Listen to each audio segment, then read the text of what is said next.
తల వంచాల్సిందే మీన్స్ ఆ హోదాకి గౌరవం ఇవ్వాల్సిందే.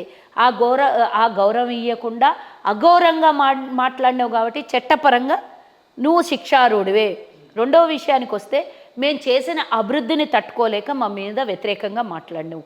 మేము ఈరోజు 6,500 కోట్ల రూపాయలు ప్రతి నెల వడ్డీ కడుతున్నాం. 22,000 కోట్ల రూపాయలు నువ్వు చేసిన అప్పుల్లో నుంచి అసల్లో కట్టినాం. 21,000 కోట్ల రూపాయలు 21,000 కోట్లకు పైగా ఈరోజు మేము రైతులకి రుణమాఫీ చేసినాం. మిగిలిన వాళ్ళకు కూడా ఏ టెక్నికల్ ఇష్యూస్ ఉన్నా క్లియర్ చేసి అవి కూడా త్వరలో తీర్చేస్తాం.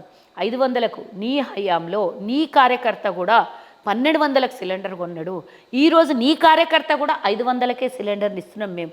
ఈరోజు నీ మహిళలైనా సరే, తెలంగాణలో ఉన్న ఏ మహిళ అయినా సరే ఉచితంగా బస్సు.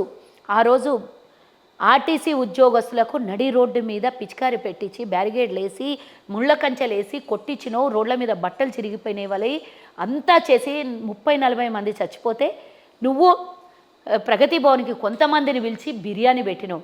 కానీ ఈరోజు ప్రతి ఒక్కడు బిర్యానీ తినేటట్టుగా ఆర్టీసీ ఉద్యోగస్తుడు తెలంగాణలో ఈరోజు మహిళలకి తలెత్తుకునే విధంగా వాళ్ళకి సేఫ్ అండ్ సెక్యూరిటీ ఆర్టీసీ ఉచిత బస్సుని ఇస్తూ వాళ్ళకి 1000 నుంచి 3,000 వరకు బస్సు వాడడం వల్ల మహిళలకు ఆదాయాన్ని ఇస్తున్నాం. అఫ్కోర్స్ మేము 2,500 రూపాయలు ఇస్తాం త్వరలో.